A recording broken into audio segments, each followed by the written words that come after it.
Bienvenue à tous et à toutes. Ce tutoriel de méthodologie vous présente les normes essentielles à respecter dans la préparation et la présentation d'un travail écrit. Dans ce tutoriel, nous avons des objectifs généraux et des objectifs spécifiques. Ces objectifs sont élaborés en vue de donner une orientation assez précise à chaque étudiant et cela permet de préciser quelle habileté vous serez en mesure de faire preuve à la fin de la présentation. D'abord, la méthodologie, c'est un concept assez important en matière académique, surtout en matière de recherche. Nous proposons la définition suivante. Dès qu'il s'agit de méthodologie, il faut penser à un ensemble de normes académiques que les étudiants, les chercheurs, les professeurs doivent respecter pour présenter leurs travaux écrits. Normalement, il y a plusieurs niveaux en méthodologie. Ce tutoriel prend en compte le niveau 1 de méthodologie, c'est-à-dire la présentation du travail intellectuel. Normalement, suivant la définition proposée, nous devons nous assurer que dans le cadre d'un cours de méthodologie, les étudiants doivent être amenés à utiliser les stratégies de recherche, les techniques pour présenter les résultats de la recherche.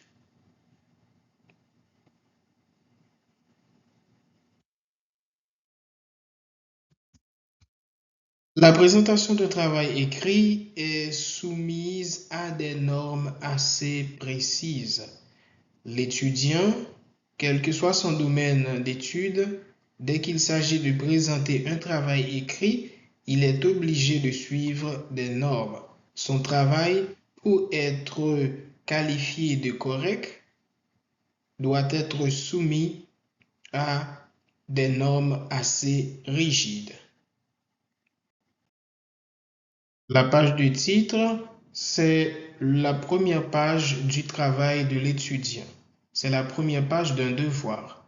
En général, on appelle ça page de couverture, mais sur le plan académique, on peut appeler ça page de titre. Il y a des informations assez précises et concises qui doivent figurer dans une page de titre. Voilà un modèle de page de titre avec les informations essentielles qu'elle doit contenir. Les étudiants sont encouragés à utiliser ce modèle pour présenter leurs devoirs.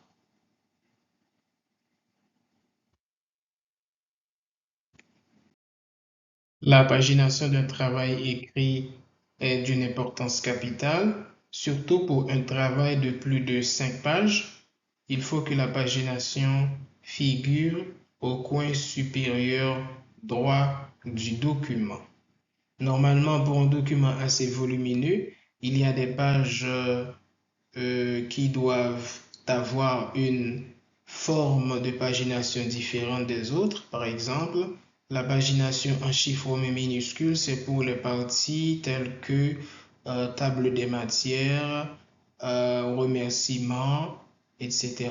Mais à partir de l'introduction, on doit commencer la pagination avec des chiffres arabes. Cela signifie que on peut utiliser différentes paginations dans un même document, surtout un document de plus de 5 pages, un document d'une dizaine, d'une vingtaine et plus. On peut utiliser différentes paginations.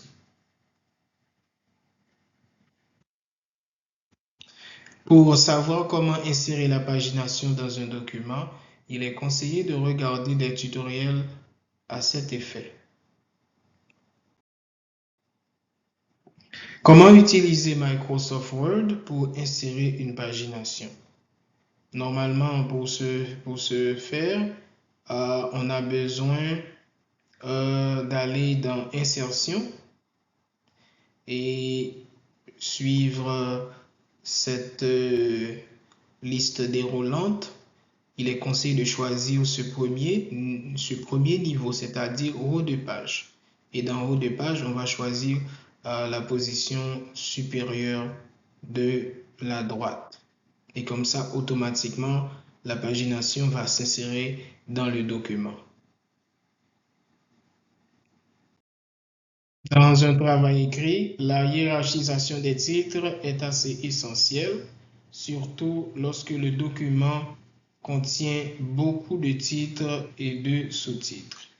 En général, il existe deux normes de hiérarchisation des titres. Il y a la norme classique. Dans le tableau présenté ici, nous avons la norme classique. Ici, nous avons 4 niveaux de titres. Vous voyez que chaque niveau de titre inférieur est décalé par rapport au titre du niveau supérieur. Ici, nous avons chiffres romains majuscules, lettres majuscules, chiffres arabes et lettres minuscules.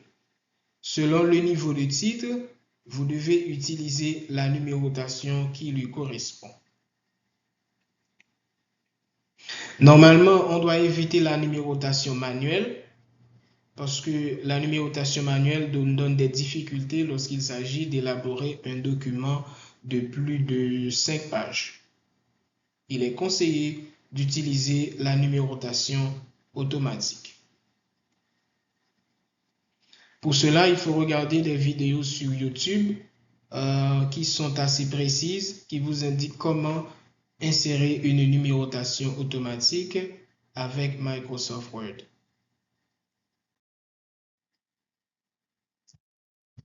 Deuxième style de numérotation, c'est le style pseudo-décimal. Ici, pour chaque niveau de titre, on utilise un code. Pour le titre de premier niveau, on utilise le numéro 1. Et pour un titre qui lui correspond, pour un sous-titre qui lui correspond, on utilise 1.1.1. Ainsi de suite pour chaque niveau de titre inférieur.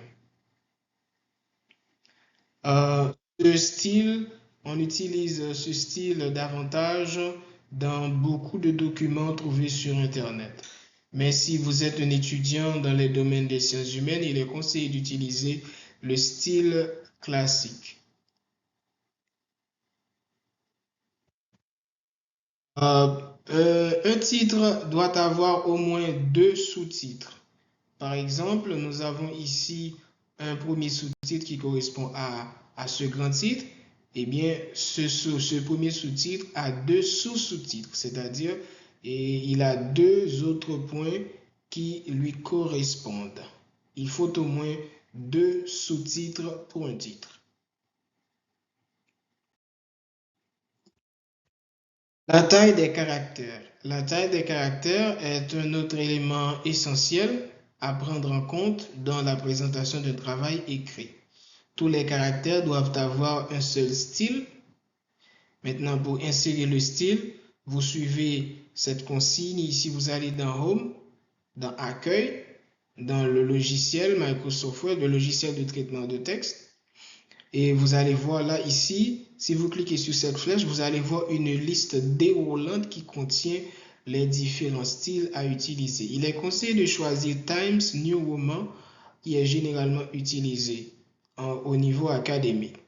Il faut aussi, ici, si vous cliquez sur cette flèche, vous allez voir une liste déroulante pour choisir la taille de chaque caractère. Ici, la taille 12 est conseillée pour le travail écrit. Dans cette capture d'écran, nous voyons plus clair comment utiliser le logiciel de traitement de texte pour insérer la taille des caractères. Toujours dans Accueil, si vous cliquez sur cette flèche, vous allez pouvoir choisir la taille 12 pour les caractères. De même, vous pouvez aussi changer le style en cliquant sur cette première flèche. pour avoir accès aux différents styles de caractères. Les styles les plus couramment utilisés sont Times New Roman et Calibri. Mais en général, on conseille aux étudiants de choisir Times New Roman.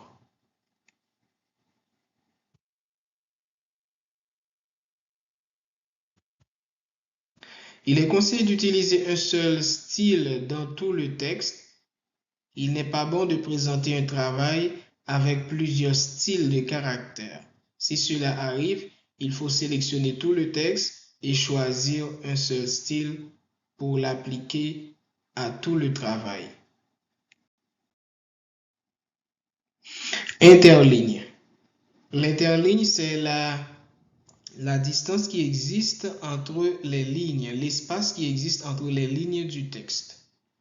L'interligne recommandée pour le travail d'étudiant, c'est en général 1.5.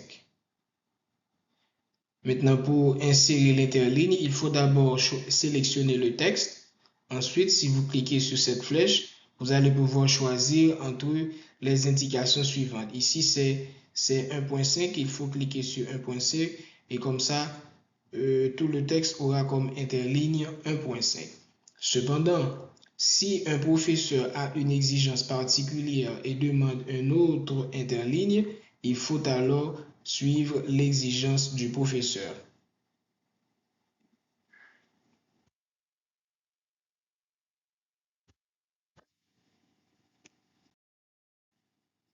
L'alignement du texte. Il ne suffit pas de taper un texte, mais l'alignement occupe une place importante dans la présentation du travail.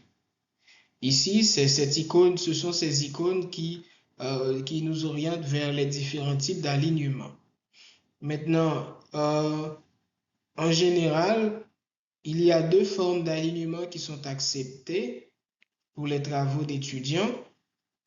Si le texte est aligné à gauche, tout le texte est aligné à gauche, c'est acceptable, mais le plus souvent pour un travail volumineux, il est conseillé d'appliquer l'alignement justifié, c'est-à-dire cet alignement-là, il faut l'appliquer à tout le texte pour un travail volumineux.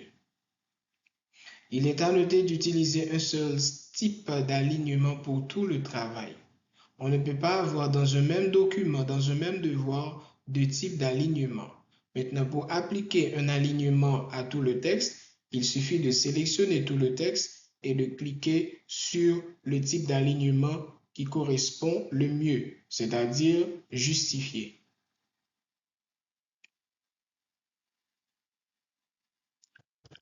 S'il y a des tableaux dans le texte, et surtout pour la page de titre, les éléments de la page de titre doivent être centrés. Ça, c'est une exception. Les éléments de la page de titre doivent être alignés au centre. Tout comme s'il y a des tableaux, des figures dans le devoir de l'étudiant, il faut positionner les tableaux au centre de la page. Il est absolument nécessaire de citer les sources que vous avez consultées pour la préparation de votre devoir. Il existe des normes assez précises sur la manière de citer les sources. Plus loin dans la vidéo, on verra comment numéroter les citations et comment indiquer les notes de bas de page. Là encore, il faut faire référence à deux méthodes de citation. Il y a une méthode classique et une méthode dite auteur-date. Dans la méthode classique, vous donnez la citation dans le texte, mais la référence se trouve au bas de page. Et dans la méthode auteur-date, vous donnez la citation dans le texte et tout de suite après la citation, vous donnez la référence entre guillemets. Il est nécessaire de mettre la vidéo en pause pour pouvoir maîtriser ces notions-là, surtout ces notions qui concernent la méthode classique et la méthode auteur-date pour citer les références dans un document.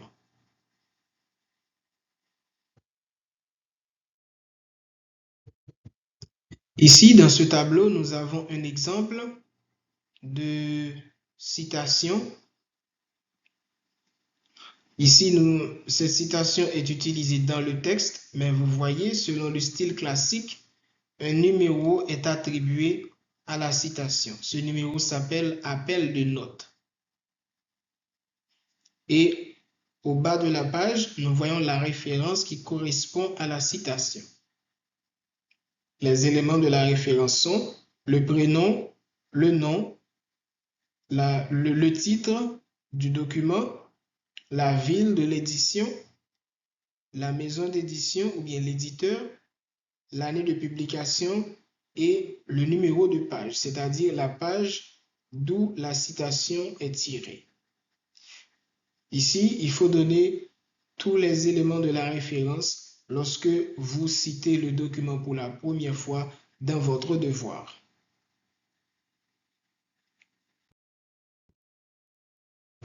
Un autre exemple pour la citation courte avec référence en bas de page selon le style classique. Nous avons l'appel de notes et nous avons la note de référence en bas de page.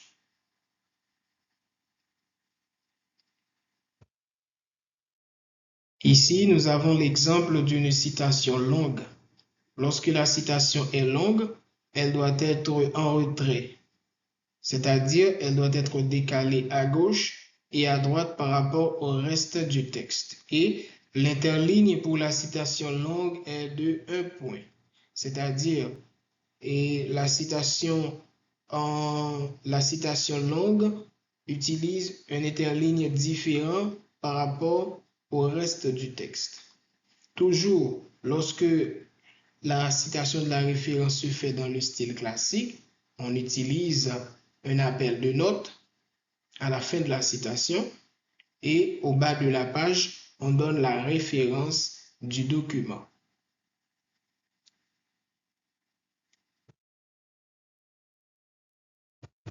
Maintenant, la deuxième méthode pour donner les références des citations, c'est la méthode auteur-date. Cette méthode est utilisée dans le style dit APA. Maintenant, comment utiliser le style auteur-date? Vous présentez la citation dans le texte. À la fin de la citation, vous ouvrez les guillemets, vous donnez le nom de l'auteur, l'année de publication de l'ouvrage et la page de la citation et vous fermez les guillemets. Ça, c'est simple. C'est généralement utilisé pour la méthode auteur-date. Il est à noter que dans un même document, on ne peut pas utiliser deux styles. Soit on utilise le style classique avec note de bas de page, soit on utilise le style auteur-date. Il n'est pas admis d'utiliser deux styles dans un même devoir.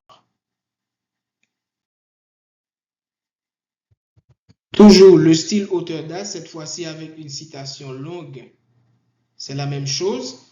Après la citation, ouvre les guillemets, le nom de l'auteur, l'année de publication du document, suivi de la page de la citation.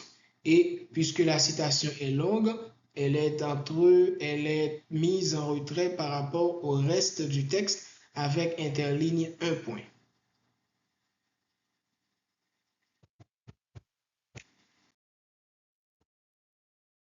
Un autre exemple de citation avec note de bas de page. Il est à noter que dans cet exemple, l'appel de note, c'est-à-dire le numéro qui vient tout juste après la citation, se place avant la ponctuation. De plus, la référence en bas de page doit contenir des informations assez précises sur l'ouvrage duquel est tirée la citation. Notamment, il faut indiquer le numéro de page de la citation.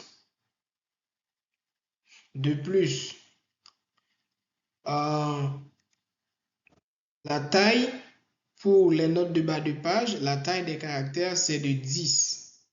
Et l'interligne pour les notes de bas de page, c'est 1. Il n'est pas conseillé d'insérer l'appel de note, la note de bas de page manuellement. Il est conseillé d'utiliser l'outil du traitement de texte pour le faire. Si on n'est pas capable de le faire, il est conseillé de regarder des vidéos assez précises sur l'insertion des notes de bas de page. Nous encourageons les étudiants à donner des notes de bas de page de manière complète. C'est pourquoi, lorsque vous lisez un document, il faut prendre soin de noter les éléments de référence bibliographique du document, tels que le nom de l'auteur, le titre du document, la ville ou bien le lieu d'édition du document, l'entreprise qui a publié le document ou bien l'éditeur, l'année de publication du document. Si vous avez noté des citations, pour chaque citation utilisée dans le document, il faut noter la page de la citation. Comme ça, on n'aura pas de difficulté à donner les références en bas de page.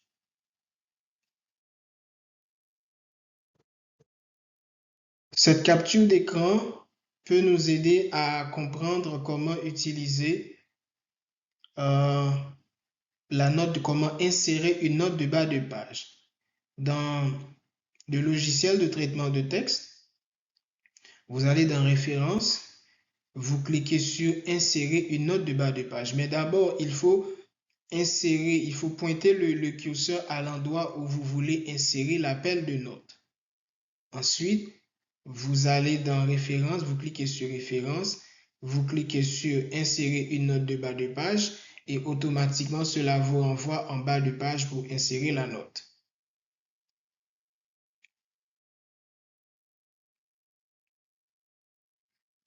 La table des matières. Si vous avez attribué un niveau de titre à chaque titre que vous avez tapé dans votre document, lorsqu'il convient d'ajouter la table des matières, eh bien, vous allez tout simplement dans Références, vous cliquez sur Table des matières et vous choisissez l'un des deux premiers styles et automatiquement, vous allez insérer la table des matières. Pour plus de précision, il est conseillé de regarder des vidéos des tutoriels assez précises sur YouTube sur la manière d'insérer les tables des matières ou bien sur la manière d'insérer les titres pour avoir une table des matières automatique. Il n'est pas conseillé d'insérer la table des matières de façon manuelle. Ça donnera toujours beaucoup de difficultés lorsque vous allez manipuler ce même document ou bien lorsque vous allez utiliser ce document pour l'approfondir, pour l'améliorer, vous aurez besoin de faire une autre table des matières.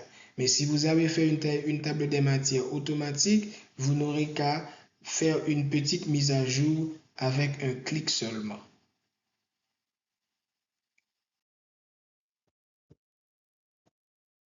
La table des matières, lorsqu'elle sera insérée, se présentera de la manière suivante avec le numéro de page pour chaque titre et sous-titre. Ce sera beaucoup plus facile si on utilise la table des matières automatique. La bibliographie constitue un élément important dans un travail écrit.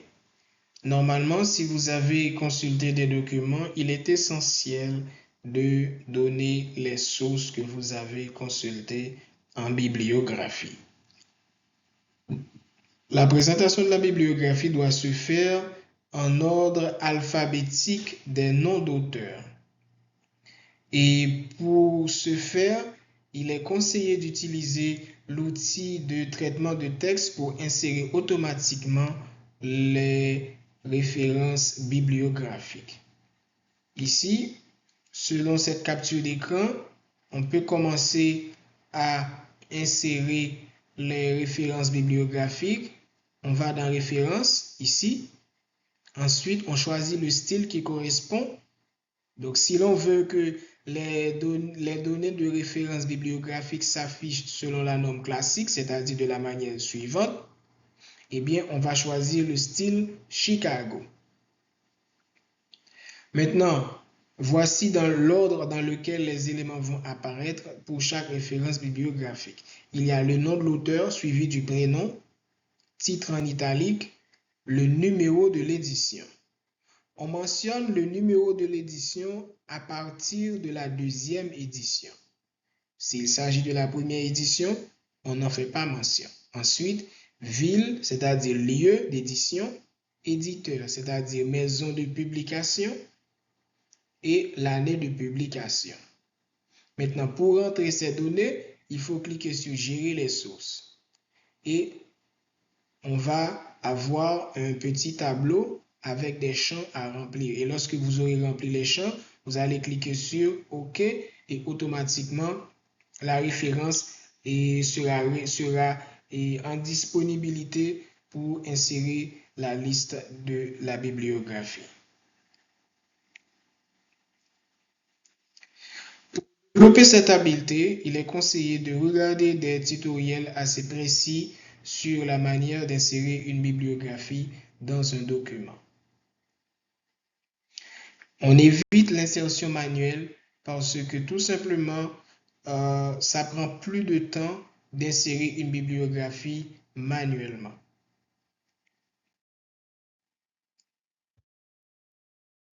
La notice bibliographique, c'est la mention de la référence bibliographique. Une notice bibliographique contient plusieurs éléments.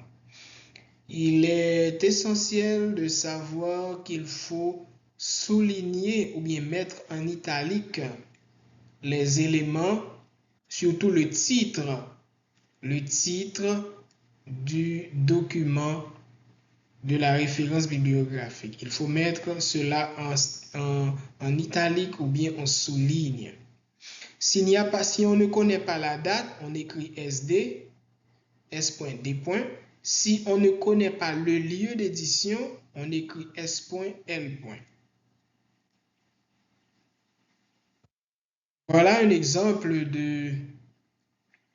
de référence de notice bibliographique. Voici l'ordre dans lequel les éléments doivent apparaître. Et ça, c'est un exemple.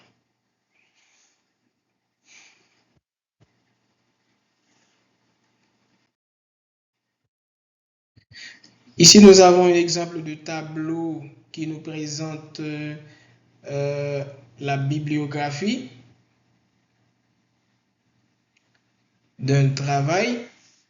À noter que à partir de la deuxième ligne de chaque référence, eh bien, on observe un retrait.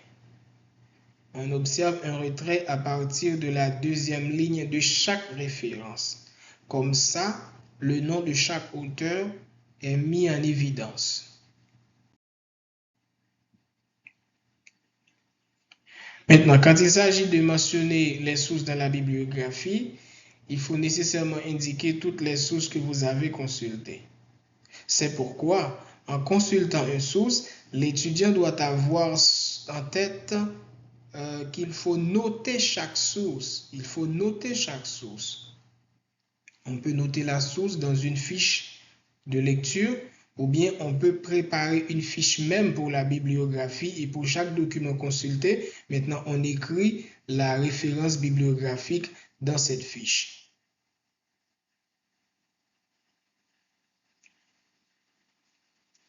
Il n'est pas conseillé pour un devoir de consulter seulement des sources, des sites internet, surtout les sites internet qui ne sont pas officiels. Les sites internet qui ne sont pas officiels, ce sont les sites qui se terminent par .com. Mais les sites internet qui sont officiels, ce sont les sites qui se terminent par .edu, EDU, ou bien .org. Ce sont des sites internet consacrés à des organisations, des institutions officielles. Le plagiat. La plupart du temps, les étudiants sont tentés de plagier.